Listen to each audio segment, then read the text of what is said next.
Assalamualaikum warahmatullahi wabarakatuh. Nahmadullah nusalli wa nusallimu ala nabiyyina al-karim, amma ba'du. Qala Allah ta'ala fi kitabihil karim, a'udzu billahi minasyaitonir rajim. Bismillahirrahmanirrahim. Ya ayyuhalladzina amanu taqullaha wa qulu qawlan sadida yuslih lakum a'malakum wa yaghfir lakum dhunubakum wa may yuti'illaha wa rasulahu faqad faza fawzan 'azima. Hadis yang ketujuh, hadis arba'in.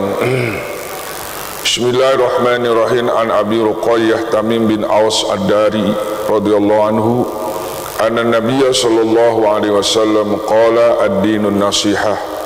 Qulna liman ya Rasulullah, qala lillah wali kitabihi wali rasulihi wali a'immatil muslimina wa ammatihim, rawahu Muslim.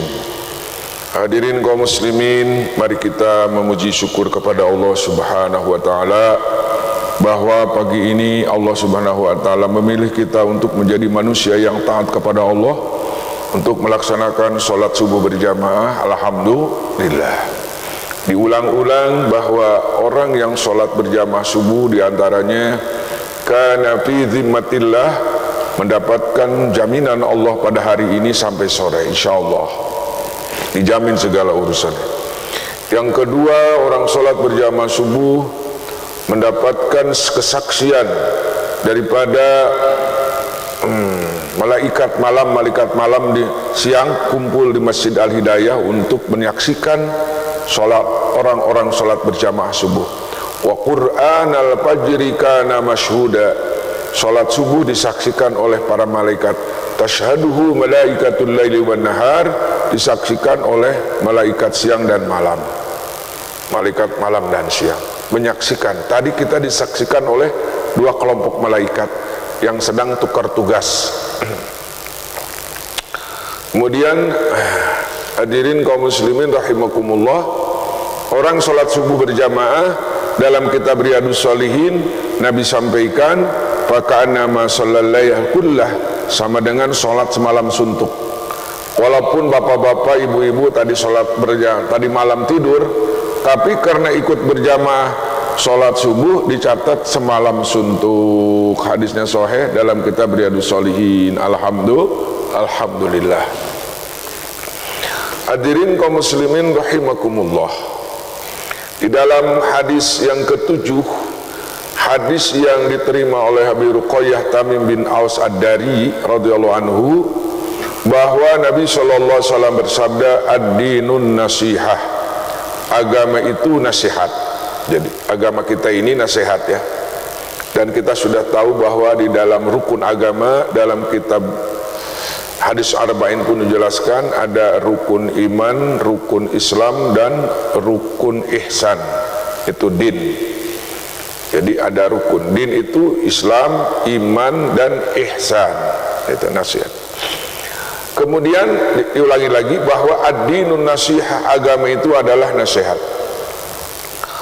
Kemudian para sahabat bertanya, kata Abi Ruqayyah mengatakan, kami bertanya kepada Rasul, liman ya Rasulullah, untuk siapa nasihat ini? Gitu kan. Agama itu kan nasihat. Siapa yang berhak untuk berikan nasihat? Yang pertama, lillah, adalah Allah yang memberikan nasihat kepada manusia. Yang kedua, wali kitabihi, kitab Allah, wali rasulihi, dan rasul Allah, wali a'immatil muslimina wa amatihim. Yang ketiga adalah yang berhak untuk memberikan nasihat adalah seluruh pemimpin kaum muslimin dan pada umumnya. Ini dikaitkan dengan apa saudara? Dengan surat wal asri. Di dalam surat al-asri Allah sampaikan, wal asri, demi waktu, innal insana lafi khusrin, sesungguhnya manusia itu pada umumnya merugi. Illal ladzina amanu wa amilus solihat, kecuali orang-orang yang beriman dan beramal soleh. Kemudian watawasau bil haqqi, dan saling berwasiat dengan hak, dengan benar. Al-Quran dan Sunnah. Al-haqqu min rabbik fala takunan ay bil Quran. Wa tawasaw bil haqqi dalam tafsir Jalalain, wa tawasaw bil haqqi atawa wa tawasaw bil iman. Setiap ketemu dengan orang saudara kita harus wasiat dengan iman. Pelihara iman, sampaikan iman, gitu kan, dakwahkan tentang iman, sampaikan kepada saudara kita agar kita memelihara iman, kemudian menyampaikan pentingnya iman. Itu namanya watawasaw bil haq, nasihat. Watawasaw bis sabri, saling wasiatan dengan sabar. Itu. Maka hadirin kaum muslimin, para sahabat bertanya, nasihat ini sebenarnya untuk siapa? Siapa yang berhak untuk memberikan nasihat ya Rasulullah? Maka jawabnya lillahi. Yang pertama yang memberikan nasihat adalah Allah, berhak untuk Allah. Tentunya Allah subhanahu wa ta'ala ini wali kitabi, tegasnya dengan kitab Allah. Jadi kalau kita ingin diberikan nasihat, yang pertama siapa? Allah. Apa itu? Allah, nasihatnya adalah wali kitabihi, yakni dengan kitab Allah, Al-Quran. Karena Al-Quran itu adalah firman Allah, gitu, firman Allah subhanahu wa ta'ala.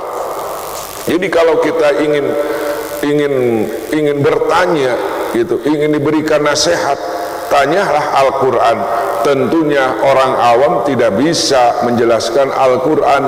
Kita bertanya kepada para ulama, kepada ahlinya. Fas'alu ahla dzikri in kuntum la ta'lamun. Kalau kita ingin bertanya kepada Allah, bertanyalah kepada Al-Quran. Al-Quran siapa ahlinya? Ahlinya ada ahli tafsir. Orang yang pesantren itu, hadirin kaum muslimin, harus ada untuk menghadapi Al-Quran itu ternyata harus ala ilmu adab, harus pakai adab. Kita kalau mau bertemu dengan pejabat harus pakai adab. Untuk menghadapi pejabat pakai adab, untuk menghadapi para ulama pakai adab, tidak boleh sembarangan. Maka bahasanya ilmu adab. Ilmu alat itu ilmu adab. Manusia yang ingin mengetahui tentang kandungan Al-Quran harus pakai adab. Kalau nggak pakai adab nantinya ngaco. Bahaya. Al-Quran itu nanti ditafsirkannya dengan otaknya sendiri, bukan dengan ilmu.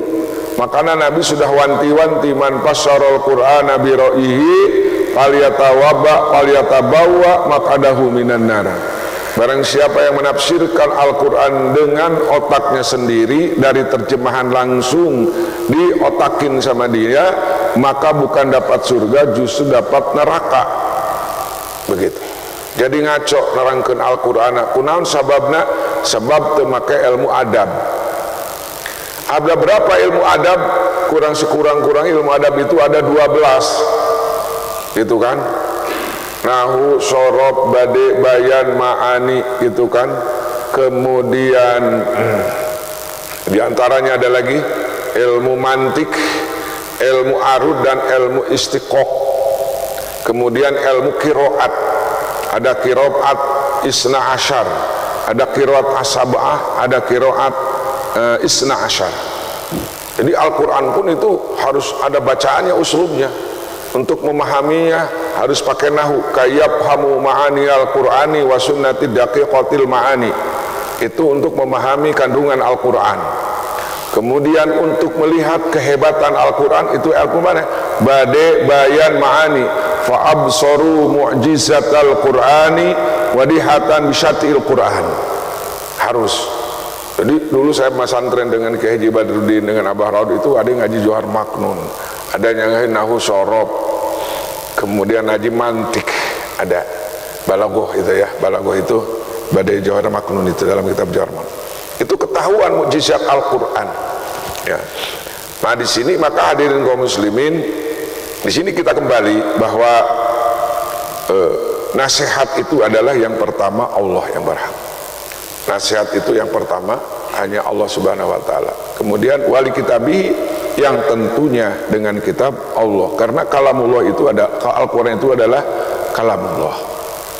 Yang kedua wali rasulihi, nasihat itu adalah berhak adalah para rasulnya. Kemudian untuk siapa lagi? Wali a'immatil muslimina, untuk kita semua pemimpin-pemimpin orang Islam itu harus memberikan nasihat. Nah ini wali aimatul muslim ini adalah surat Al-Asri, wa tawasau bil haqqi wa tawasau bis sabr. Kita tidak boleh namanya apatis, tidak boleh membiarkan masa bodoh. Tugas kita ingin bangkit di dalam hukuman, dalam agama itu tidak boleh masa bodoh. Jadi ada istilah EGP, kalau dalam bahasa gaulnya EGP. Emangnya gua pikirin. Nah, nggak boleh itu, Islam itu nggak boleh harus mikir. Kenapa Nabi dan para sahabat berhasil? Karena pikir umatnya, pikir agamanya full. Pikir umat, lihat orang di sana belum sholat, bagaimana ya Allah, si risau, kasihan ya Allah. Itu kan, mereka masih sholat, tidak ada permainan perjudian. Di situ mikir bagaimana caranya supaya kelompok masyarakat itu supaya kembali kepada Allah, itu ngarannya mikir. Nah, maka berhak a'immatil muslimin, orang-orang yang punya kapasitas untuk memberikan nasihat dakwah, itu harus datangin sama dia. Ya, makanya ada kelompok 3 hari, 40 hari itu mereka itu melaksanakan wali a'immatil muslimina. Mereka itu mendatangi umat untuk memberikan nasihat kepada mereka, memberikan jalan, mengajak kepada jalan Allah Subhanahu wa taala. Maka hadirin kaum muslimin, kalau hadis ini kita lakukan, maka luar biasa. Di dalam diri Rasulullah Shallallahu Alaihi Wasallam itu ada sirah, perjalanan hidup. Gitu kan? Sirah itu biografi perjalanan hidup Rasulullah Sallallahu Alaihi Wasallam. Dari mulai sirahnya adalah dari mulai lahir, bahkan suka sebahagian saudara kita memperingati Maulid Nabi Muhammad Sallallahu Alaihi Wasallam. Ternyata Maulid Nabi ini bukan di Indonesia saja, di Mesir ada, di Libanon ada, saudara-saudara sekalian. Itu.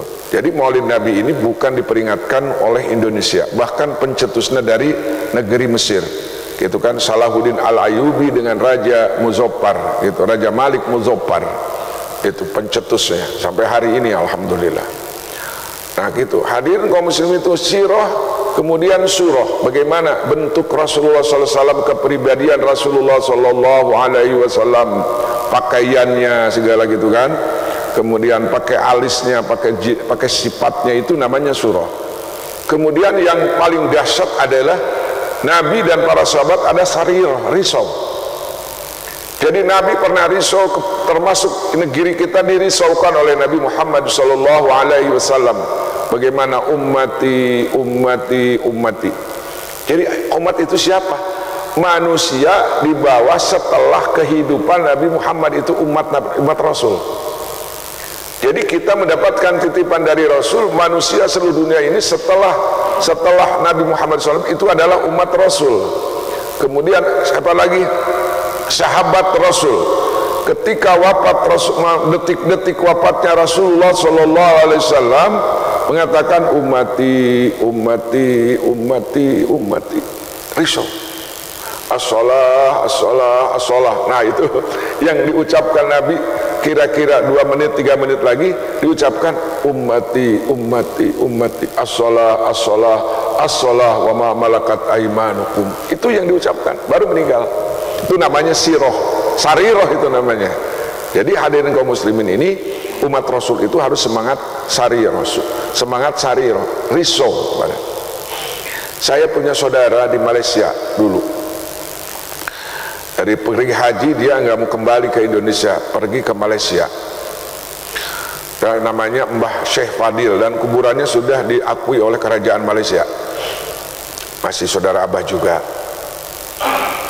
Datang ke sana, kampung sana, satupun orang nggak ada yang sholat, nggak ada dalam lingkungan dia.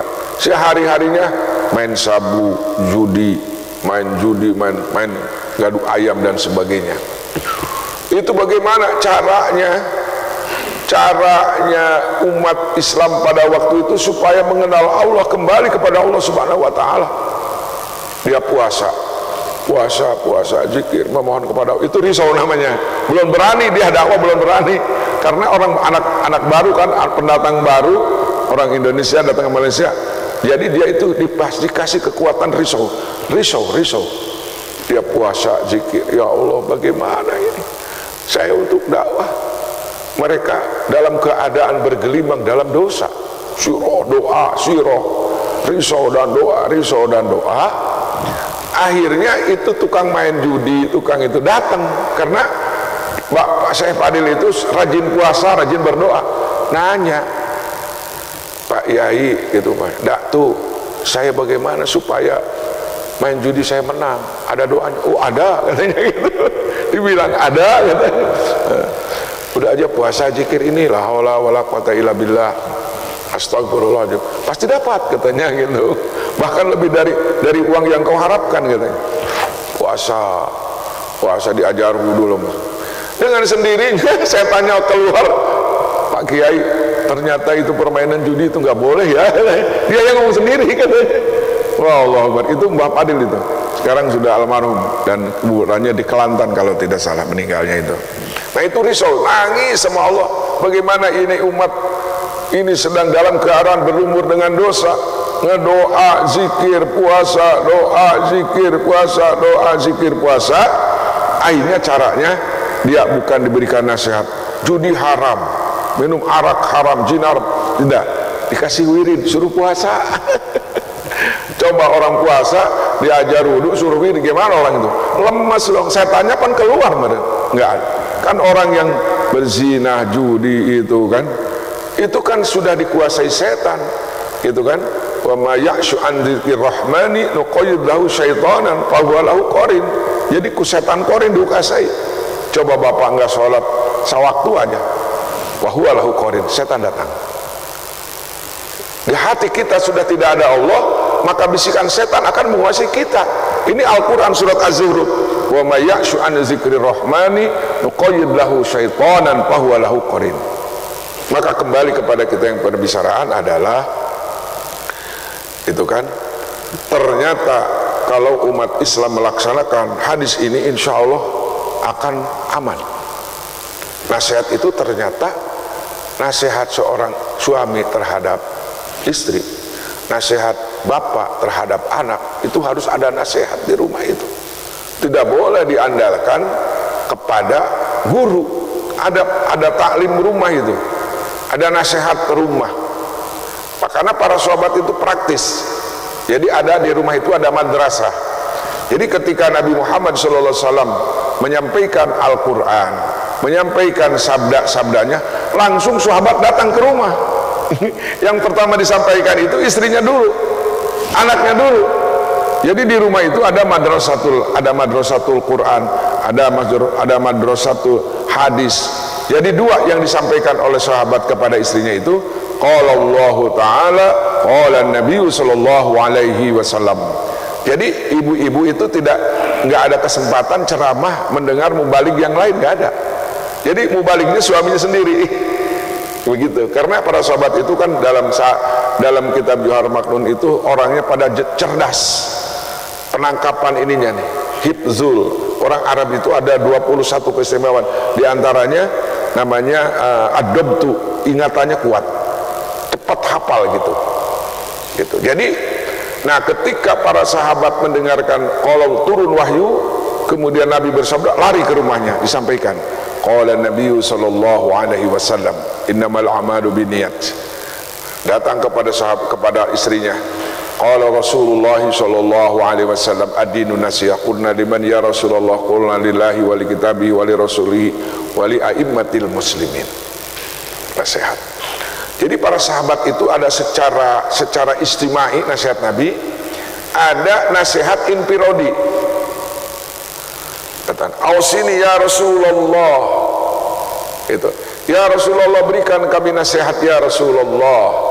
Nasihatnya nggak panjang-panjang kalau Nabi itu. Kata Nabi, "Kul amantu billahi summastaqim." Itu nasihatnya pondok. Itu kan kedengeran nggak? Bisa ditangkap kan? Nasihat Nabi itu nggak panjang-panjang. Ya Rasulullah, berikan aku wasiat kepadamu. Setelah ini aku tidak akan bertanya lagi. Itu kalimat itu dijawab oleh Nabi, "Qul amantu billah summastaqim." Sampaikan, ikrarkan oleh kamu, aku beriman kepada Allah, kemudian istiqomah. Apa hubungannya iman? memang istiqomah itu kan artinya tidak boleh kita berubah pendirian, tidak boleh berubah keyakinan, gitu kan. Maaf saya ngomong Sunda dulu ya, biar nanti kalau orang Sunda mungkin paham, kalau orang Indonesia nanti saya terjemahkan. Teungut kalinuan tegedag keanginan. Dengar, itu bahasa Sunda ya. Teunggut kalinian, lain kalinuan mana? Teunggut kalinian tegedag keanginan. Artinya orang istiqomah itu walaupun ada gempa tenang aja, nggak ikut goyang. Gitu. Walaupun ada angin tegar, nggak seperti kayu bambu. Kalau kayu bambu gitu kan, bulak baleok gitu, bulak baleok. Nah, nggak seperti itu. Nah, hadirin kaum muslimin, itu nasihat pondok, tapi kalau diterjemahkan, ya Allah panjang itu nasihat Nabi. Qul amantu billah summastaqim. Katakan aku beriman kepada Allah, kemudian istiqomah dalam agama. Hadirin kaum muslimin, ayat ini disampaikan dengan surat Al-Ankabut. Surat Al-Ankabut menyatakan ahasiban nasu aysraku ayyaqulu amanna wa hum la yuftanun wa laqad fatanna alladziina min qablihim. Al-Ankabut ayat 2. Apakah kau mengira aku beriman kepada Allah kemudian engkau dibiarkan tidak diuji? Diuji. Nah, di sini diuji. Bagaimana istiqomahnya, amantu billahnya Ki Bilal bin Rabah. Setelah mengatakan ahad, ahad, Ki Bilal ini adalah orang yang istiqomah setelah mengucapkan amantu billah. Nah, ini nasihat Nabi masuk nih. Maka ketahuan sama Umayyah bin Khalaf bahwa Bilal bin Rabah masuk Islam. Marah sekali dia. Bilal, kamu kan anak budak aku. Bagaimana kamu bisa beriman kepada Muhammad? Kalau kamu tidak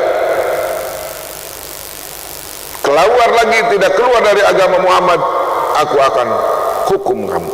Qul amantu billah. Dia bilang ahad, saya tidak akan keluar dari ajaran Muhammad. Ini konsekuensi untuk istiqomah. Qul amantu billah. Nah, kemudian dirayu untuk kembali dengan gaji yang naik. Qul amantu ahad, ahad, istiqomah, amantu billah. Akhirnya hadirin kaum muslimin, Ki Bilal itu dirantai, dijemur. Sudah dijemur, dijemur di tengah padang pasir 3 hari 3 malam, digencet dengan batu. Bayangkan coba. Ini namanya Qul amantu billah summastaqim. Ketika dia menyatakan iman kepada Allah, maka dia istiqomah, tetap mengatakan ahad, ahad. Kata orang kafir, bagaimana kamu? Kata semua ayat, bertuhan dengan Tuhan yang satu, sedangkan yang 360 juga tidak bisa menolong, apalagi kamu bertuhankan satu. Tetap Ki Bilal, ahad, ahad, Tuhan saya satu. Allahu Akbar.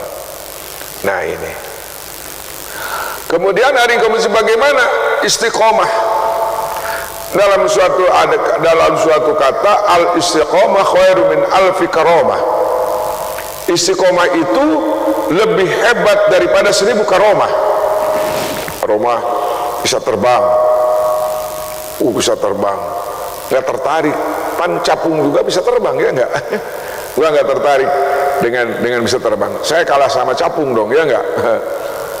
Orang yang karamah itu sudah bisa tenggelam.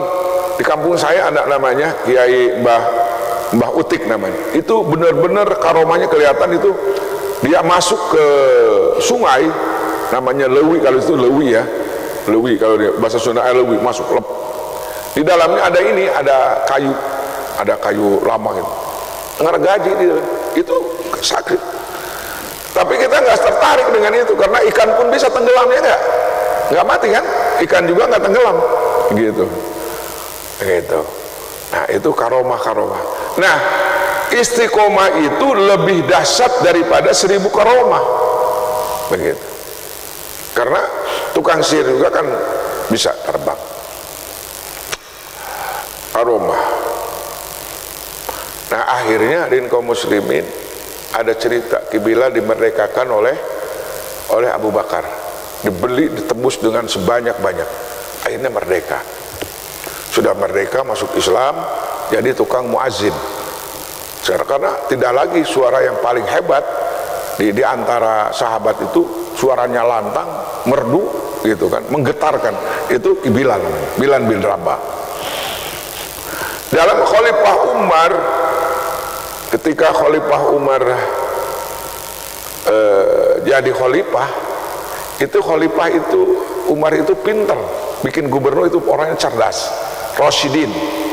Setiap yang dikatakan sahabat sudah menjadikan dapat tiket surga itu dijadikan gubernur. Karena ada sahabat Nabi 10 al-mubasyarat bil jannah, ada sahabat Nabi yang diberi kabar gembira sebelum mati dia sudah dikatakan bakal kamu akan masuk surga gitu. Abu Bakar khalifah yang keempat, yang keempat, kemudian kalau perempuannya Siti Aisyah, Siti Aminah, kemudian diberi kabar gembira itu namanya Abdul Ubaidah bin Jarrah, kemudian Sa'ad bin Abi Waqqas, itu sudah mendapatkan tiket masuk surga. Dikasih tahu kamu bakal masuk surga. Nah, ketika Umar bin Khattab jadi khalifah, ditunjuk Ki Bilal, di antaranya Ki Bilal suruh jadi gubernur di Damaskus. Coba budak belian dimerekakan muazin, suruh jadi gubernur di mana? Damaskus. Hadirin kaum muslimin rahimakumullah. Sudah cerita jadi gubernur, Khalifah Umar bin Khattab bertanya kepada Bilal ketika jadi khalifah, ketika jadi gubernur, kata Umar bin Khattab, wahai Bilal, apa kenikmatan setelah Islam kamu? Apa yang kau kenang keindahan dalam Islam? Apakah kamu jadi gubernur termasuk keindahan dalam Islam? Kata Bilal, bukan. Saya mikir dulu katanya. Mikir dulu katanya. Kira-kira semenit baru katakan, oh ada dalam kenikmatan Islam yang belum saya alami sampai hari ini. Apa kata Umar? Ketika aku digencet oleh si Umayyah bin Khalaf untuk kembali kepada agama Tapekong, berhala, saya bilang ahad, ahad, ahad. Disangkanya saya sakit, padahal saya oleh Allah diperlihatkan, ditembus pandang mata saya melihat bidadari yang menggapaikan tangan kepada saya. Bagaimana saya bisa sakit katanya? Itu tidak ada lagi sampai hari ini, belum pernah kenikmatan seperti itu. Nah, itu namanya kul amantu billah sumastaqim, istiqomah. Nah, itu ad-dinun nasihat, nasihat Rasul itu begitu. Kemudian istiqomahnya tukang sihir. Tukang sihir ketika berantem, bertanding dengan mukjizat Nabi Musa, maka memang MUU-nya, perjanjiannya, kalau saya kalah saya mau beriman, begitu. Nah, sudah ditandingkan oleh Fir'aun, 70 tukang sihir, Nabi membawa tongkat, Nabi Musa bawa tongkat. Kata tukang sihir, wahai Musa, siapa dulu yang melemparkan tongkat ini? Kata Nabi Musa, bal alku, silahkan kamu dulu. Wah, tukang sihir langsung tambang dengan tongkat menjadi ular, ingin memakan Nabi Musa alaihissalam. Nabi Musa pun ngelihat bahwa itu jadi ular gitu. Dia merasa takut, gitu kan? Rasa takut. Kata Gusti Allah, firman Allah, wahai Musa jangan takut, kamu menang hari ini. Udah lemparkan aja tongkat kamu. Faulqiyas saharatu sajidin faltaqafahu, maka ular yang besar itu memakan gitu, ular-ular tukang sihir. Ditelentek. Kata Allah, pegang lagi itu ular, pegang, jadi tongkat lagi. Seru nggak ya? Seru itu. Kalau itu melalui sihir, kalau ini mukjizat, kalah sihir dengan mukjizat. Maka si tukang sihir berteriak semua, qalu amanna bi rabbi Musa wa Harun. Maka tukang sihir mengikrarkan, aku beriman kepada Tuhannya Musa dan Harun. Itu tuh kul amantu billah sumastaqim nih. Nasihat Rasulullah kepada sahabat ini telah terbukti di dalam cerita Nabi Musa alaihissalam. Imannya tukang sihir.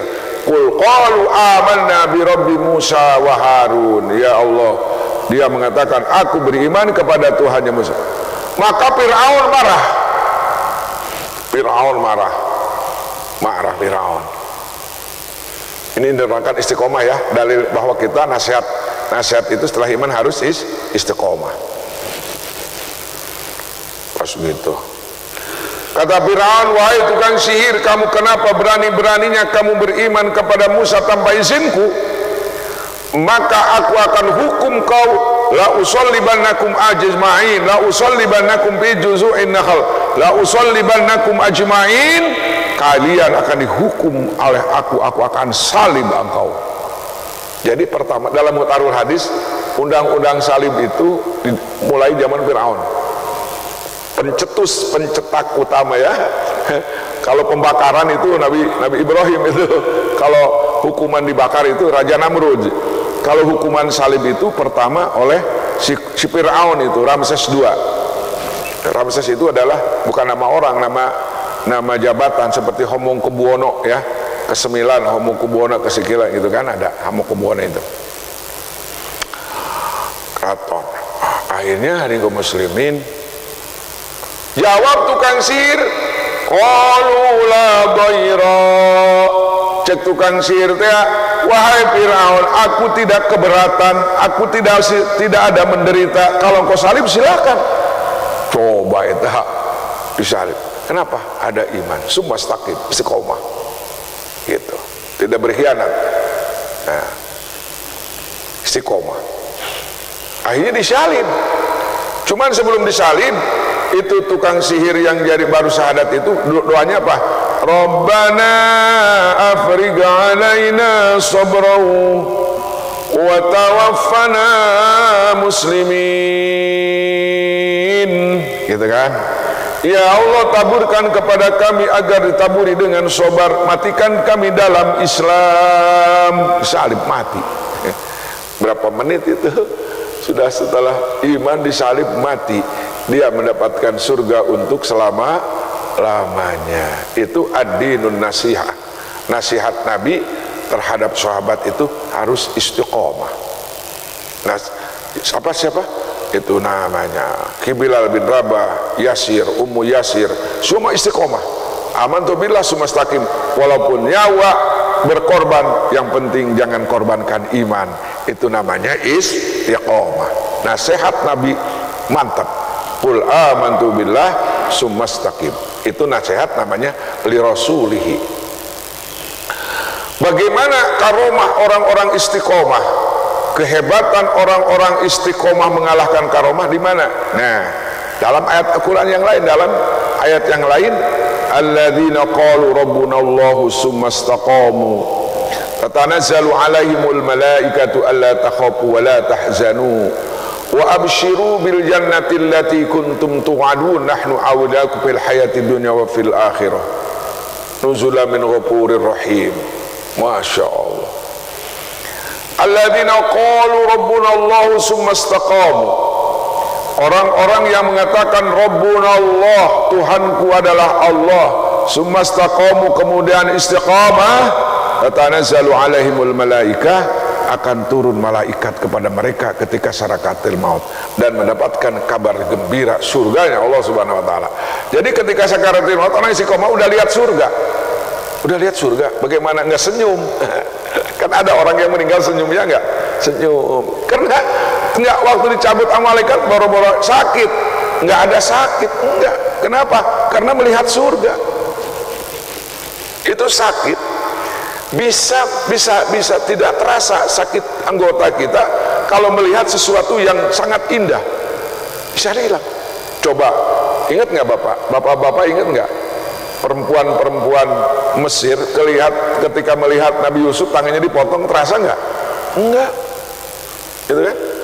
Falamma ra'ainahu akbarnahu wa qatta'na aydiyahunna wa qulna hasya lillahi ma hadha bashara in hadha illa malakun karim.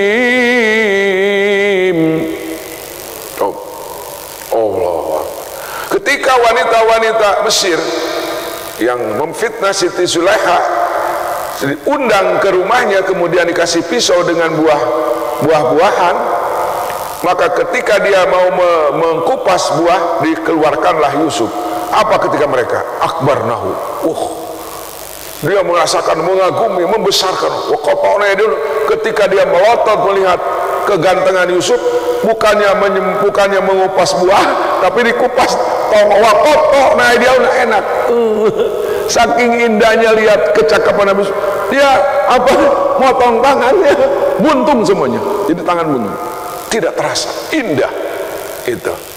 Ki Bilal bin Rabah digencet, mana sakit? Tidak, bukan melihat manusia, tapi melihat bidadari. Coba, subhanallah, itu namanya istiqomah. Kehebatan istiqomah itu melebihi daripada karomah. Diperlihatkan surga Allah Subhanahu Wa Taala. Ketika Nabi Muhammad Sallallahu Alaihi Wasallam Isra Mi'raj, sebelum datang ke Masjidil Aqsa, bertemu dengan kuburan yang sangat wangi sekali. Kata Rasulullah, ya Jibril, ini ada apa ini, tempat wangi sekali ini, apa ini? Jawab malaikat Jibril, ini kuburan Siti Masitoh. Siti Masitoh itu wanita, namanya pembantu istana, orang-orang istana yang membantu keluarga kerajaan. Kebetulan wanita itu tugasnya menyisir rambut putri-putri Fir'aun.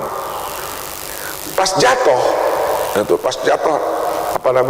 sisirnya, maka itu Masitoh itu ngomong begini, gitu, si nyai itu, Bismillahi ta'isa Fir'aun, dengan nyebut nama Allah, celaka Fir'aun.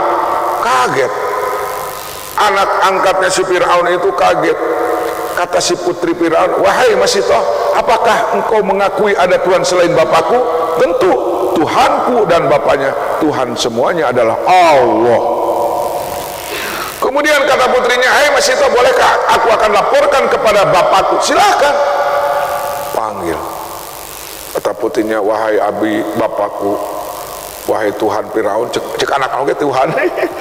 Wahai Tuhan Fir'aun, ternyata Masitoh punya Tuhan selain Tuhan Fir'aun. Betul? Panggil. Pas dipanggil, hadirin kaum muslimin, ditanya Fir'aun, hai Masitoh, apakah benar kamu mengakui adalah Tuhan selain aku? Siti Masitoh menyatakan dengan istiqomah, ya, menyatakan istiqomah, betul, Tuhan saya dan Tuhan adalah Allah. Kaget dia, parah. Kalau begitu baik, kamu akan hukum aku, atau kamu pindah lagi kepada agama keyakinan. Aku akan naikkan gaji. Nggak bisa. Bapak itu bukan Tuhan, manusia. Marah lagi dia.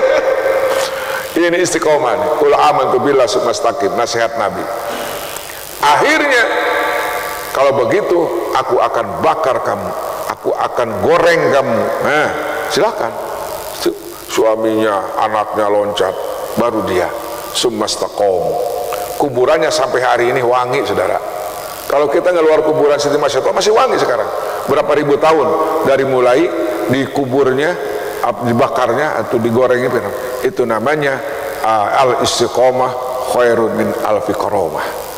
Maka Nabi tidak panjang-panjang berikan nasihat kepada sahabat, kul amantu billah tsumastaqim. Katakan iman kepada Allah, kemudian istiqomah. Nah, sekarang juga kita nasihat itu harus disampaikan, karena kita ini banyak orang-orang yang iman kepada Allah, kelihatannya sholat tapi goyang. Sekarang goyang itu, yang menggoyangkan iman itu ada apa? Ada tiga tuh. Yang merontokkan iman itu ada tiga. Apa? Satu, tahta. Kedua, wanita. Ketiga, harta.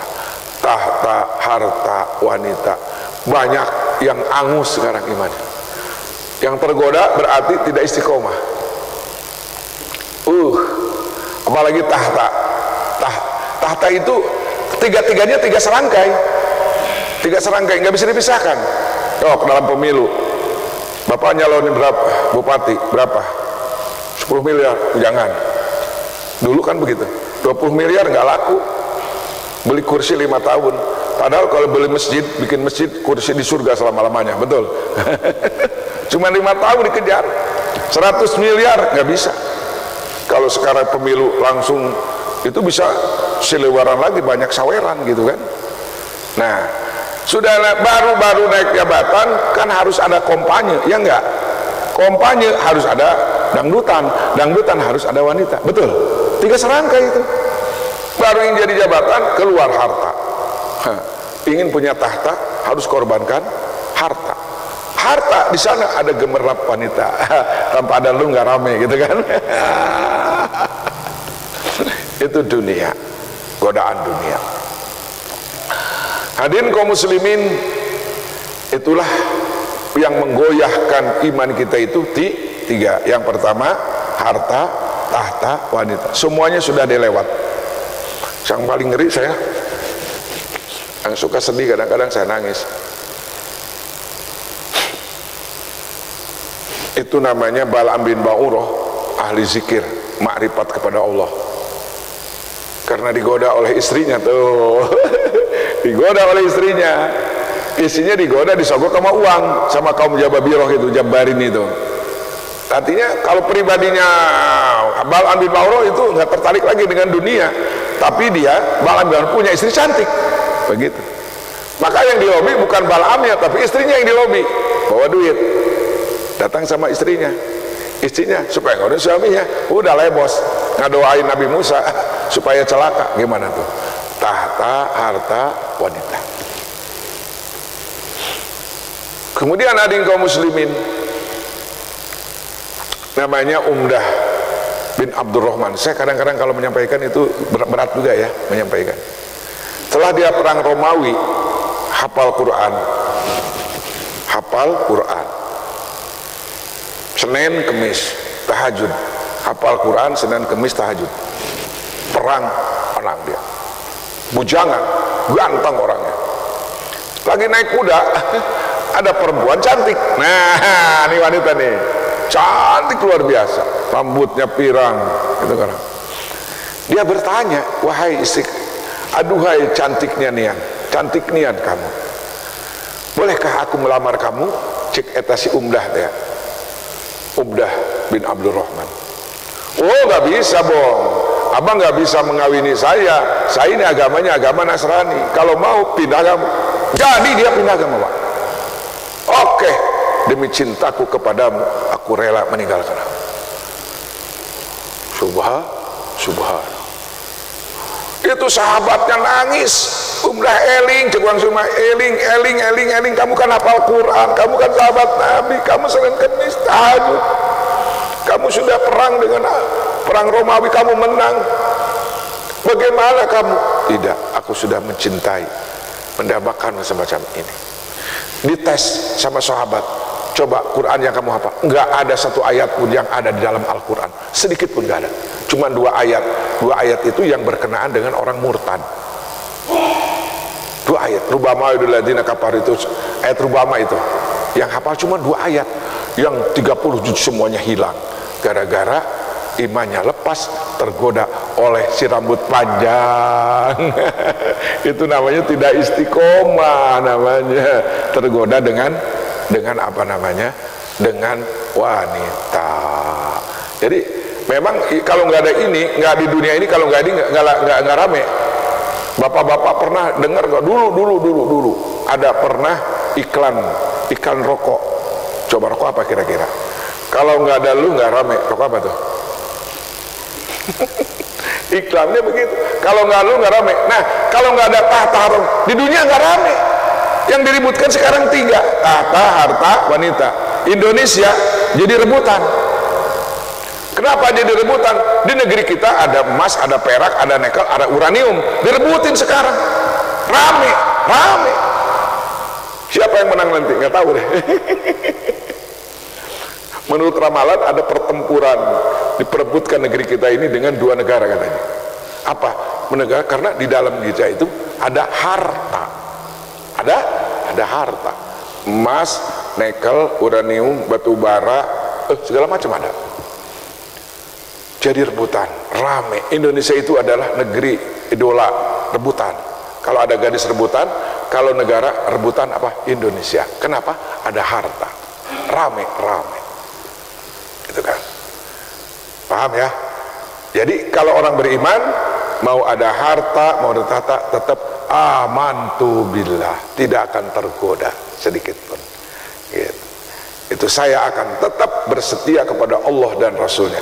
Inilah nasihat Nabi, kul amantu billah sumastaqim. Maka di sini wali rasulihi, agama itu nasihatnya hak daripada Rasul, dan sekarang ini hadis-hadis Rasul itulah nasihat daripada baginda Rasulullah. Allah nasihatnya Alkitabullah. Kemudian, dan saya sebagai muslim harus berikan nasihat kepada bapak-bapak, mengingatkan, menasehati, hati-hati akhir zaman ini. Kata ada satu ulama mengatakan, sayati ala, ini nasihat saya nih, sayati ala ummati zamanun, itu kan, yafirruna minal ulama'i wal fuqaha. Ini nasihat saya. Fayabtaliyahumullahu bisalasi baliyatin yarfa'ullahu al-barakata an kasbihim wa sallatahumullahu sultanan zaliman wa yakhrujuna minad dunya bighairi iman. Nah, dengerin nih.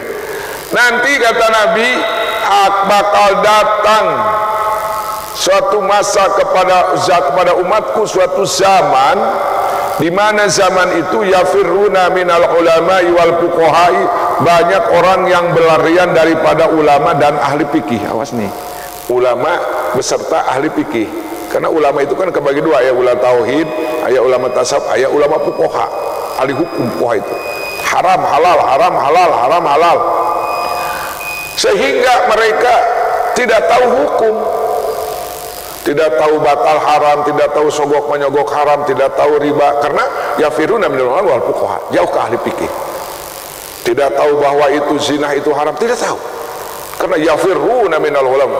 Apa yang terjadi kalau manusia sudah lari-lari agama, lari daripada ulama ahli fikih?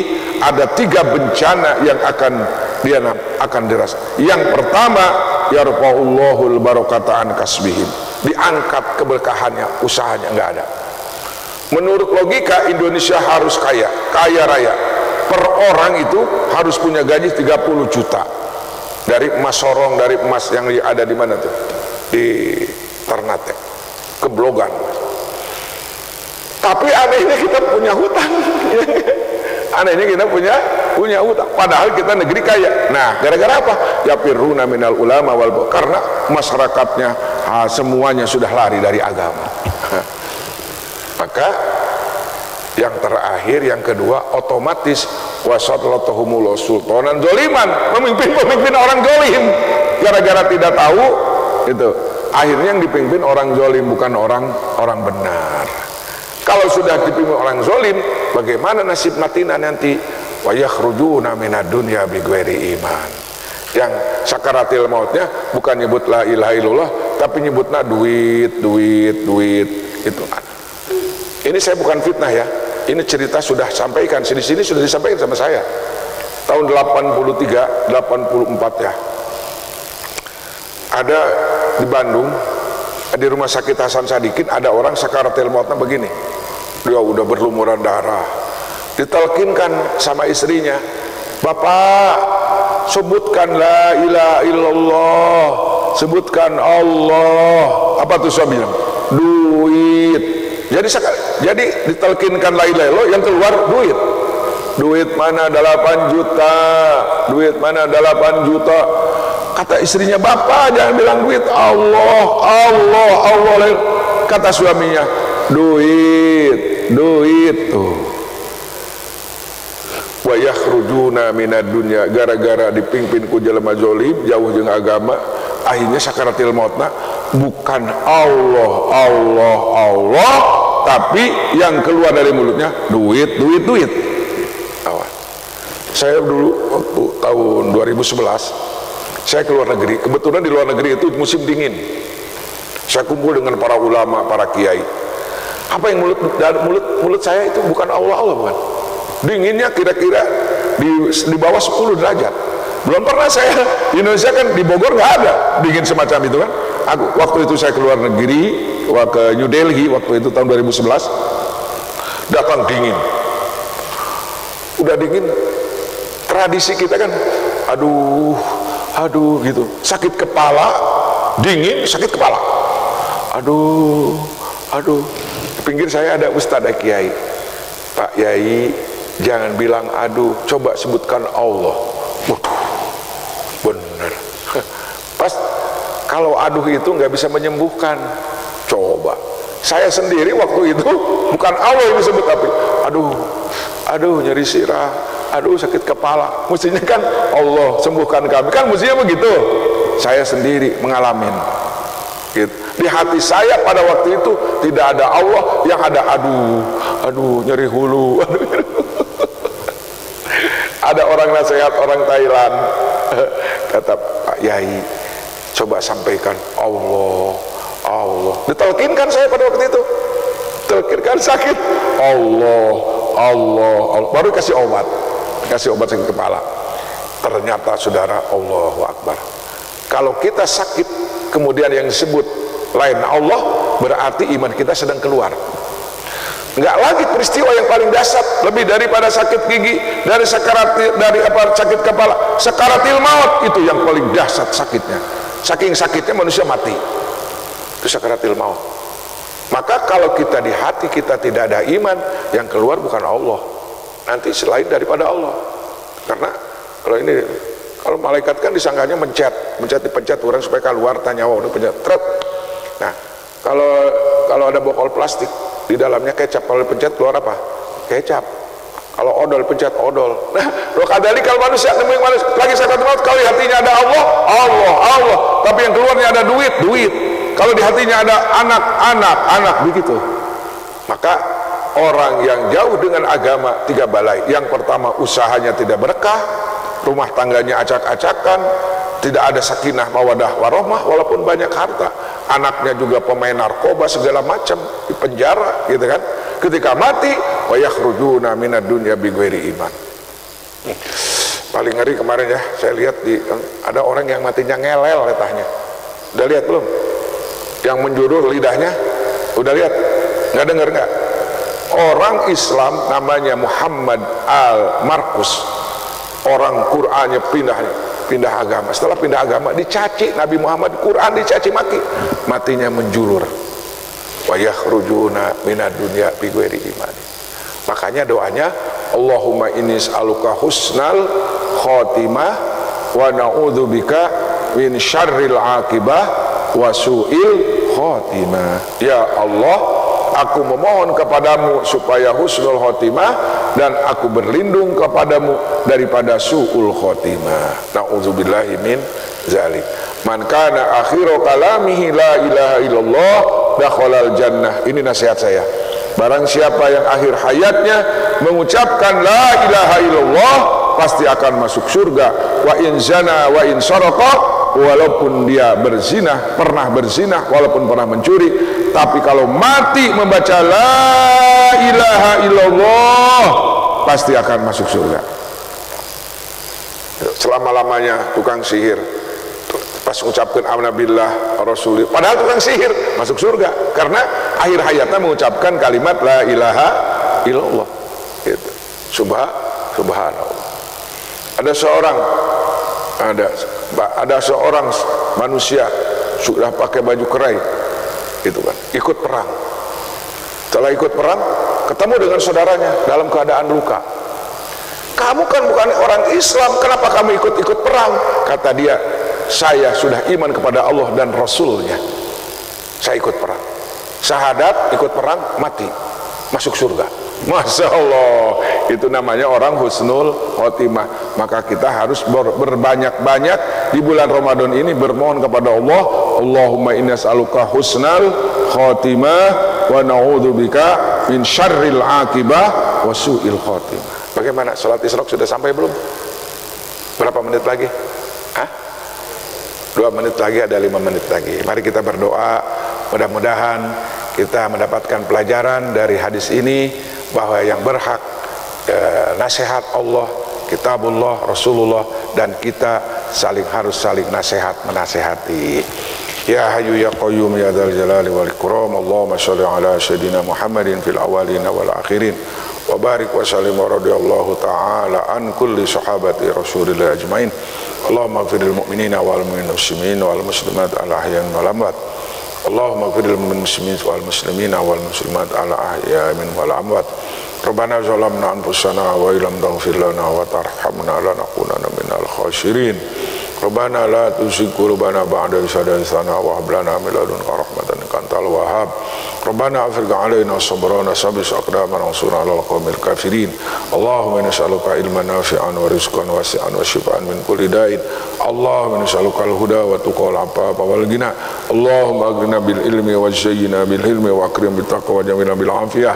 Allahumma arham tadarru'ana wa amin khawfana wa taqabbal amalana wa asli ahwalana wa ja'al bi ta'atika istiqbalana wa ilal khairi ma'alana wa habbi ziyadati amalana wa khtim bi sa'adati ajalana hadza dhulluna zahirun baina yadayka wa haluna la yakhfa 'alaika amartana fatarakna wa nahaitana fartakabna wa la yasha'una illa buka fa'ana khairum ma'mul wa akrama mas'ul innaka afun ghafurun raufur rahim.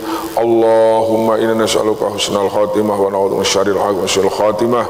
Allahumma nas'aluka ridhaka wal jannah wa na'udzubika min sakhatika wan nar. Ya Allah, ampuni dosa kami, maafkan kesalahan kami ya Allah, ibu bapak kami, guru-guru kami ya Allah. Ya Allah, berikan kami panjang umur, sehat jasmani rohani untuk menghadapi bulan suci Ramadan. Hanya beberapa hari lagi ya Allah kami akan menghadapi bulan suci Ramadan. Mudah-mudahan hati kami diberikan gembira, diberikan dengan penuh iman dan keyakinan sehingga kami merasa gembira dengan kedatangan bulan suci Ramadan-Mu ya Allah. Ya Allah, sibukkan kami dalam bulan Ramadan dengan baca Al-Quran, sibukkan dengan istighfar, sibukkan dengan baca Al-Quran, sibukkan dengan tarawih sunnah dan sholat sunat dan sholat tarawih dan lain-lainnya. Ya Allah, berikan kami kekuatan untuk menghindari maksiat mata, menghindari telinga, mulut ya Allah, sehingga kami menjadikan puasanya yang melahirkan la'allakum tattaqun. Ya Allah, mudah-mudahan saudara-saudara kami yang sedang sakit diberi kesembuhan, orang saudara-saudara kami yang sedang berusaha diberi keberkahan, orang yang terlilit hutang mudah-mudahan dibebaskan oleh-Mu ya Allah, orang-orang yang punya problem rumah tangganya segera diselesaikan oleh-Mu ya Allah. Ya Allah, kami sedang Engkau lebih mengetahui keadaan kami dan kaum muslimin di seluruh dunia mendapatkan teror intimidasi, mendapatkan kezaliman yang telah mereka lancarkan, baik melalui masdia, melalui apa saja. Mereka menggiring kami untuk kami dihancurkan oleh mereka, tapi yakin kami bahwa pertolongan-Mu lebih dahsyat daripada kejahatan mereka ya Allah. Ya Allah, kuatkanlah iman Islam kami ya Allah, berikan kami kesibukan untuk membela agama-Mu ya Allah, dengan harta, tenaga, fikiran dan dakwah ya Allah, agar pertolongan-Mu ya Allah segera datang kepada kami ya Allah. Karena Engkau telah berjanji dalam firman-Mu, ya ayyuhalladzina amanu in tansurullaha yansurkum wa yusabbit aqdamakum. Wahai orang-orang yang beriman, apabila engkau membela agama dengan harta, tenaga, pikiran, pasti Allah akan berikan pertolongan. Dengan demikian ya Allah, mudah-mudahan saudara-saudara kami yang belum bergerak, yang belum mengorbankan harta, tenaga, pikiran untuk agama-Mu ya Allah, segera gerakan untuk itu ya Allah, agar pertolongan-Mu datang ya Allah. Mata nasrullah, mata nasrullah, mata nasrullah, mata nasrullah. Ala inna nasrullahi qarib. Idza jaa nasrullahi wal fath wa ra'aitan nasa yadkhuluna fi dinillahi afwajan fasabbih bihamdika wastaghfir innahu kana tawwaba. Ya Allah, ya Rahman, ya Rahim, ya Arhamar Rahimin, ya Arhamar Rahimin. Allahumma tub alaina ya Tawwab. Allahumma ya Allahumma ya Allah ya Tawwab ya Hakim. Tub alaina ya Allah taubatan nasuha ya Allah. Tub alaina ya Allah taubatan nasuha ya Allah. Tub alaina taubatan nasuha ya Allah, linakuna minal ladzina idza fa'alu fahishatan aw zalamu anfusahum dzakarullaha fastaghfiru li dzunubihim wa may yaghfiru dzunuba illallah wa alzimna ya wahid ya had kalimat taqwa kama alzamta habibaka Muhammadan sallallahu alaihi wasallam. Hai sukul ta'alam annahu la ilaha illallah wa khtim lana ya Rahman ya Rahim bi husni khatimatin najina wa rajina qul ya ibadiyalladzina asrafu ala anfusihim la taqnatu min rahmatillah wa askinna ya sami'u ya qarib. Waskina ya sami'u ya qarib jannata adn allati u'iddat lil muttaqin. Rabbana hab lana min azwajina wa dhurriyyatina qurrata a'yun waj'alna lil muttaqina imama. Rabbana ighfir lana wa li ikhwanina allazina sabaquna bil iman wa la taj'al fi qulubina ghillan lil ladzina amanu rabbana innaka ra'ufur rahim. Rabbana atina min ladunka rahmatan wa hayyi lana min amrina rasyada. Rabbana atina fid dunya hasanah wa fil akhirati hasanah wa qina adzabannar. Ya Allah ya Sami'u ya Qarib ya Sami'u ya Qarib antal qarib aqramil habil warib istajib du'ana ya Allah wafiqna ya Allah wa parihna qulubana bi syahri Ramadan alladzi unzila fil Qur'an hudan linnas wa bayyinatin minal huda wal furqan walhamdulillahi rabbil alamin. Subhanallah subhanakallahumma bihamdika asyhadu an la ilaha illa anta astaghfiruka wa atubu ilaik. Mohon maaf. Assalamualaikum warahmatullahi wabarakatuh.